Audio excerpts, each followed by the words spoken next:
Hey everybody, welcome back to the channel. Getting back to work on the MR2. This video should be the last of all of the prep work before installing the engine into the car. Goal for the end of this video is to have everything bolted together and on a dolly ready to be put into place, and then the next video will be the actual installation.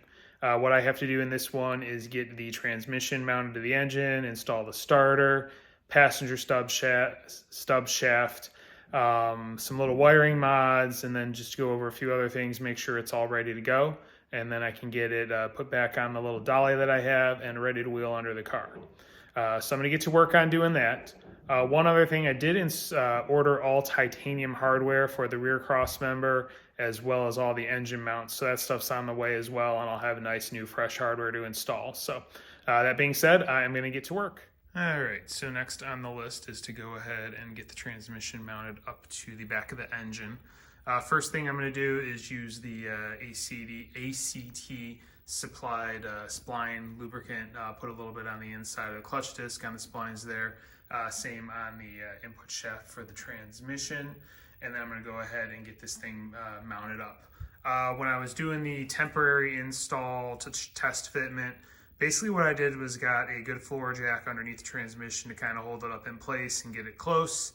And then it was pretty much just trying to maneuver the upper edge underneath the heater lines here and then try and get the dowel pins aligned. I basically used this bolt as the first bolt to just kind of hold it in place and then wiggled it into place over the dowel pins. I did put a little oil on the dowel pins and inside the holes that they go into in the transmission.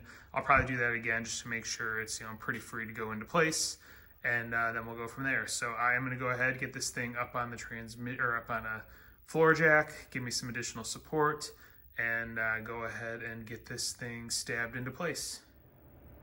All right, and here we go. The beast is on the engine. Wasn't too bad to get on. You pretty much have to kind of cant this side down and kind of work the hump for the starter behind these hoses. So think about that when you're going to pick it up. You kind of want to come in at that angle, get it in, and then twist it to get it on the dowel pins. Hopefully that makes sense.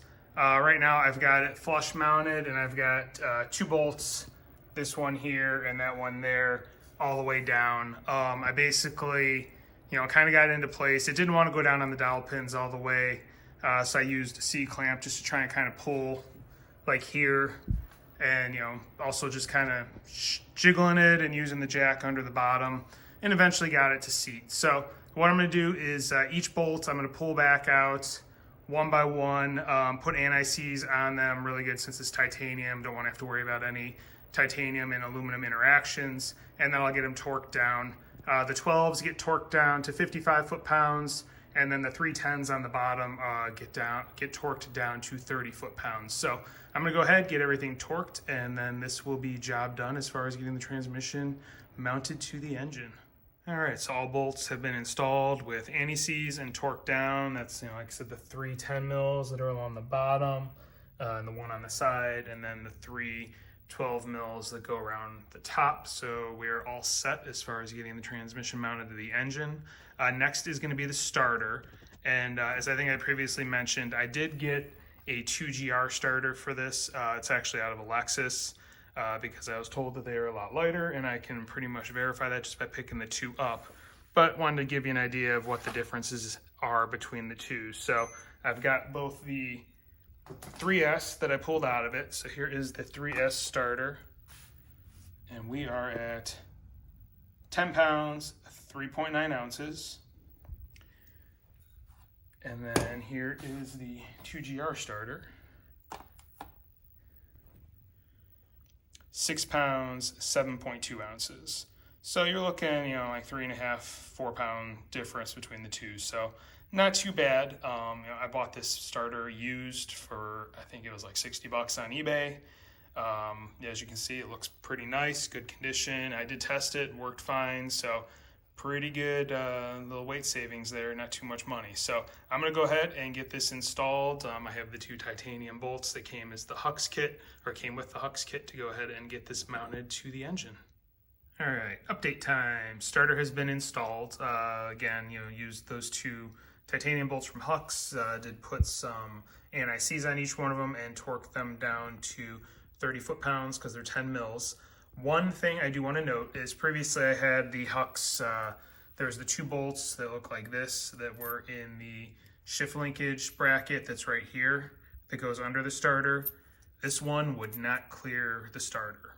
It would work with the 3S starter, there's enough space, but with the lighter weight starter, it doesn't clear, it hits the head of the bolt. So I had to put the original bolt back in there. So if you look under here, you can see it, that hex bolt way in there, you know, coming around to this side, you can see it there as well. So that is tight and barely clears, but the you know, the angle or the taller titanium one's not going to work with the starter. So just a heads up, if you have that titanium bolt kit and you want to use the 2GR starter, it will not clear that tall bolt. You will need to reuse your original bolt there to get underneath the starter, but otherwise we are in and we're good to go here. All right, next on the list is getting the intermediate shaft in on this side for the passenger side. As you can see, I did put some grease on the splines as well as some of the other contact surfaces, just make it easier going into the seal, which you see there. And I did transfer over the snap ring from the old one, cleaned it up a little bit. This is the TCS part, came just like this minus the snap ring, so new bearing and everything ready to go. So I'm gonna go ahead and get this installed. All right, it does not get much easier than that. You know, unlike the other side where you have to kind of push it in and get a retainer clip internally to get into place, since this one has this external snap ring, it just slides right in, smooth as can be. Everything is mounted where it's supposed to be. Retainers in place, we are good to go. Everything's solid. So yeah, that is that part of the job done. Next on the list, I believe, I need to take a look at a couple of Mark's videos again, just for a refresher. Because I believe there's a couple of wires I need to splice in the harness to have it ready to go. All right, and real quick while I'm thinking about it, wanted to go over a few of the weight savings things. So did the before and after, well, the weight of all of the titanium bolts from the Hux kit versus all of the bolts that they replaced. And you can see up here on the top, the Hux bolts, they weighed 1.238 pounds. The ones that they replaced, I put them in the same exact bags and everything, were 2.169 pounds. So basically 25% of the weight, or 75% of the weight. So it's 25% weight savings is what it worked out to be. So, I mean, it's not a lot. I mean, it's just under a pound, basically, is what just a little bit under a pound, 0.9 of a pound, basically is what I saved with the bolt kit. And then at the bottom here, I also have the starter differences. So when you convert the ounces to pounds, the 2GR starter 6.45, the stock 3S is 10.244. So, you know, again, you're looking at about a 4-pound saving, just under. So I just wanted to go over that. I forgot to weigh the bolts that I put in the bell housing, but being that it's only 6 titanium bolts in comparison to what the stock steel ones were, probably minimal. I didn't have those bolts anymore anyway, so I replaced them with titanium since I had to get new bolts. So that is where those weights come in. So I'm going to go ahead and go look at a couple of the Mark videos regarding some wiring changes, and that way I can get to work on that. All right, so I went back and looked at the video from Mark regarding installing the Woods harness and doing the Sienna conversion. And there's a couple of wiring mods that need to be made. First one, this is the fuel pump relay plug. He says, you know, it's not needed on a naturally aspirated chassis, but is needed on a turbo car. Again, as I've said before, this car was originally naturally aspirated, but then was converted to a turbo, and I'm pretty sure the harness was swapped when it was done because I don't see any wire splices, and this has what looks to be a turbo fuel pump relay. So the wires that need to be cut based on his video are number 3 and number 5, which that would be with the plug side up. It would be the upper right and then the center bottom. So I'm going to cut those 2 wires and then splice them together, and that should get the fuel pump going in the proper mode at all times. All right, and here you go. I got everything soldered together using one of those melt connectors that use a heat gun on. So I'm just gonna go ahead and get this all taped back up, and then I can mount the relay up against the firewall. I don't think it's used, but that way it's at least not gonna be just dangling here. All right, and here we go. I've got everything mounted back up on the firewall, bolted in right there, everything taped off and sealed up. So that part is done. Next on the list, I have to go over to the transmission connector from the 2GR harness, and there's 2 wires I need to splice on that, so I'm gonna go get that done now. All right, so this is the connector in question on the 2GR harness. And there's 2 wires on here that you need to splice. It's number 1, which is this green with red stripe. It's got the red insulator you can see sticking out of the smaller hole. And then the other one is number 16, which is this yellow wire right here that my thumb is on. So I'm gonna cut those 2 and get them spliced together. Nothing else is reused or pinned off this harness according to Mark, so you don't even need to worry about doing anything with them. This just kind of gets tucked out of the way when all is said and done. So I'm gonna go ahead, cut those, splice them like I did on the fuel pump, and get that knocked out. All right, and here we go, all spliced together using those little heat gun melt solder connector things. So I'm gonna go ahead and get this all taped up and tucked in the harness, and this part will be done.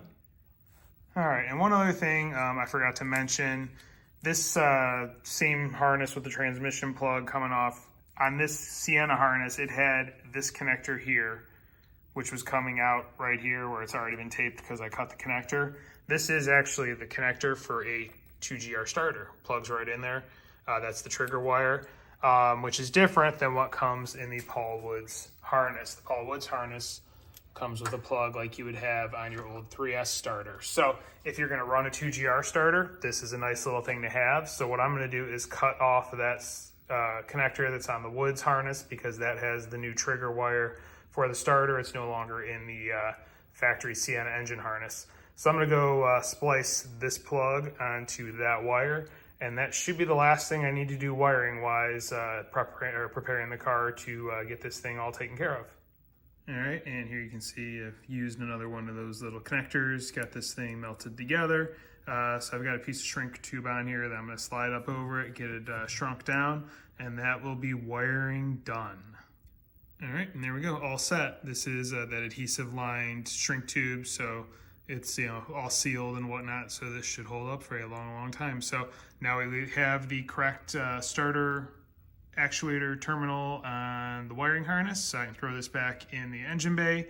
And next thing on the list is to get the engine down on the dolly, and that should be everything in preparation for installing it into the car. All right, and there it is. Engine is off the cherry picker. It's now on its little rolly cart. I do have a jack stand under each exhaust manifold on each side just to keep it from tipping or anything while it sits there. But yeah, that is the point I wanted to get to today in this video. So pretty happy.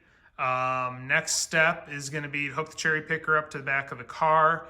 The way I did it when I pulled the motor was I actually hooked it up to the 2 through bolts for the side motor mounts and was able to lift it no problem off of those. The car's light enough without an engine in the back end. Had no problem, and I had just enough space between the back bumper and the cherry picker, so I did not have to pull the bumper off. So yeah, I'll measure, see how high I need to get it, make sure I'll still have enough clearance to get it that high, and yeah, go ahead and get it up in the air, get that engine and transmission rolled underneath it, and then drop the body back down somewhat, and yeah, then we can pull the engine up and into its 2 mounts. So, but again, that will be the next video. I'm going to call this one a video for now. It's probably going to be a few days before I get back out here and work on it, because overnight tonight we are going to have a 40-degree drop. It's going to go from, like upper 30s, which it is today, to 0, and like with wind chill 15 to 20 below. Not exactly the best weather to be hanging out in my garage, which it is insulated, but is not like heated per se, other than a little dinky electric heater as you see there, and an overhead heater as you see there. So I'll probably opt out of working on it for a few days until the temperature comes back up early next week. So, but pretty happy with where I'm at. I think I will still have no problem by New Year's Eve having this engine, at least with the 2 through bolts in the side mounts, and it hanging in place. So on target, that was my goal, and I'm pretty happy. So That being said, hope you're enjoying what you're watching. Hope you're learning what I'm doing or learning something from what I'm doing. If you are, please like, please subscribe, please hit the notification bell. Don't hesitate to comment if you have any questions or anything, want to know anything as far as what I've done. And also, have a Merry Christmas. I probably won't have another video before then. So, if you celebrate Christmas, Merry Christmas. If you celebrate a different holiday, Happy Merry whatever that holiday is. Thank you for watching and have a great day.